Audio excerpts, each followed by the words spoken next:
ఇద్దరు pan Indian stars కలిసి ఒక సినిమా చేస్తే ఆ సినిమాకి ఎంత క్రేజ్ ఉంటుంది, ఎంత హైప్ ఉంటుంది, ఎన్ని అంచనాలు ఉంటాయనేది ప్రూవ్ చేస్తూ ఈ నెల 22 వచ్చినటువంటి సినిమా 'సలార్'.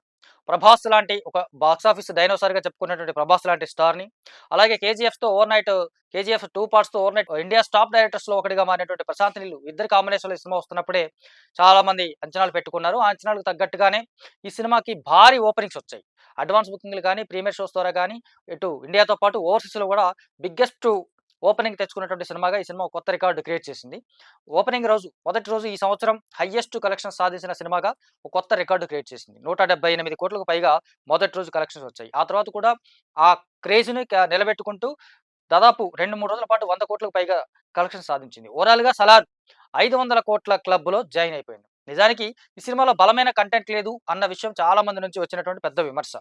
ఆఫ్‌కోర్స్ కానీ ప్రశాంత్ నీల్ మామూలుగా తన సినిమాలో కంటెంట్ కొంచెం ఎమోషనల్ కంటెంట్ కట్ చేసుకుంటూ, ఈ hero elevations, hypes, mass elements సంబంధించినటువంటి జాగ్రత్తలు బాగా తీసుకున్నాడు 'కేజీఎఫ్' సినిమాకి సంబంధించి.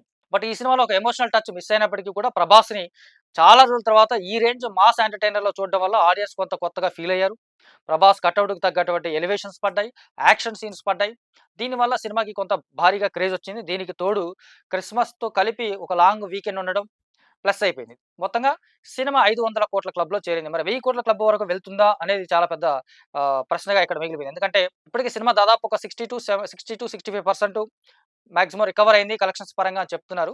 బ్రేక్ ఈవెన్ అవ్వాలంటే ఇంకా ఒక 1 వీక్ వరకు స్ట్రాంగ్‌గా ఇదే పెర్ఫార్మ్ చేయాలి. చేస్తుందా అనేది ప్రస్తుతానికైతే కొంత ప్రశ్నార్థకమనే చెప్పాలి. ఎందుకంటే ఇప్పుడు ఈ weekend maximum new year celebration సంబంధించినటువంటి మూడ్‌తో కొత్తగా వెళ్ళిపోతుంటారు ఆడియన్స్. ఒక డిఫరెంట్ మూడ్‌లోకెళ్ళిపోతారు.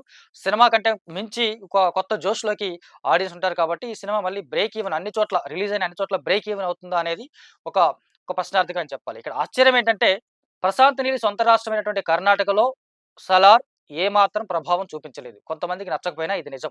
ఎందుకంటే, అక్కడ ఆల్రెడీ టాప్ స్టార్‌గా ఉన్నటువంటి 'దర్శన్' ఈ సినిమాకి సంబంధించినటువంటి రిలీజ్‌కి ముందు ఒక చిన్న కామెంట్ చేశాడు. ఆ కామెంట్ వల్ల కొంత కాంట్రోవర్సీ కూడా నడిచింది. ఆ కాంట్రోవర్సీకి సంబంధించి అక్కడి ప్రేక్షకులు ఎక్కువగా 'సలార్' కంటే 'దర్శన్‌కే' సపోర్ట్ చేశారన్న విషయం ఇప్పుడు ఈ సినిమాకి సంబంధించిన కలెక్షన్స్ చూస్తే అర్థమవుతుంది. నిజానికి ఇది కన్నడ సినిమానే. ఒక రకంగా చూసుకుంటే ఇది కన్నడకు సంబంధించినటువంటి సినిమా. కన్నడ దర్శకుడు రూపొందించాడు. కాబట్టి మాక్సిమం ఇతర ప్రాంతాల్లో డబ్బింగ్ సినిమా. మన హీరో కాబట్టి మనం చాలా బాగా ఓన్ చేసుకున్నాం కాబట్టి, కన్నడ వాళ్ళు మన హీరోను ఓన్ చేసుకోలేదు. అలాగే దర్శకుడిని కూడా వాళ్ళు పెద్దగా కేర్ చేయలేదు. అక్కడి హీరోకి సంబంధించినటువంటి స్టేట్మెంట్‌కే వాళ్ళు స్టిక్ ఆన్ అయి ఉన్నారేమో అని ఈ సినిమా కలెక్షన్స్ చూస్తే తెలుస్తుంది. సో, ఓవరాల్‌గా 'సలార్' కేవలం ప్రభాస్ కటౌట్ వల్ల, మాస్ ఎలివేషన్స్ వల్ల, యాక్షన్ సీక్వెన్స్‌ల వల్ల 500,00,00,000 క్లబ్‌లోకి వచ్చింది. ఒకవేళ బలమైన కంటెంట్ కూడా ఉండుంటే నిజంగానే బాక్స్ ఆఫీస్ డైనోసార్ అనే మాట ఇప్పటికే ప్రూవ్ అయ్యుండేది.